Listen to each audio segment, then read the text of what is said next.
An ideal form of communication is an open-ended interaction, where open-ended interaction is a looping process of indeterminacy, where a looping process of indeterminacy is an oscillation between expression and impression in a dynamic circuit of cognitive alignment. And impression is the way that expression impacts the person who either listens to the expression or receives or emits or produces that expression. For example, when I talk to myself or talk out loud my thoughts, that those expressions have an impact on the way I relate myself to those ideas, and my appreciation of those ideas can shift because of the way I express them. Sometimes it's important to really express that is in ourselves. But of course, this happens more in interaction with others. And when we upload a video, for example, or we talk to somebody,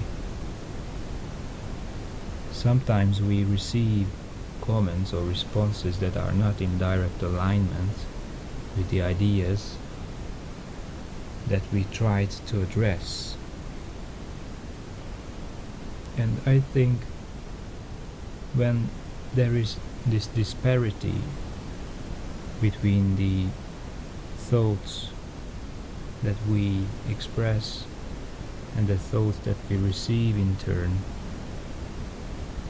it's not necessarily a problem, because this tension or disparity can quicken inquiry, can generate a force that gives a momentum for further inquiry. It's always interesting to try to trace the differences in thought to their sources, to try to attempt to find the source of the differences we have, which basically always leads to differences in our concepts. And when we receive responses or feedback, that can be either positive or negative. And I think the negative, or rather the critical response, is always more helpful, or is the better one, because when you receive an affirmative or a positive response or feedback, you are in a sense abandoned or left to yourself. As a person said, I don't know his name, but he said that agreement is a non-violent way of making the other person superfluous. And I think there is some truth in this statement, because you are left alone, you are abandoned in a sense. But when you receive a critical comment,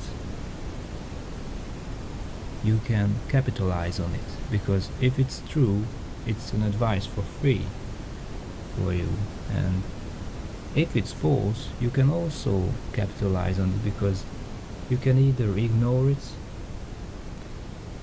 not bothering about it, but you can exploit it for creative purposes. You can try to adjust your perspective with that perspective that you receive in response. And that's why it's always better to receive critical responses or critical feedback. And in a sense, I think it's much more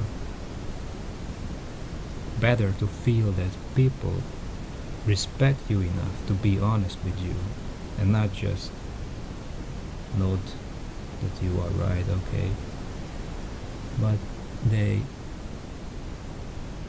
offer you their opinions. And of course, it's okay when it's not dismissive, when people are not dismissive about your views, but they are just honest. They offer their views in contrast to yours.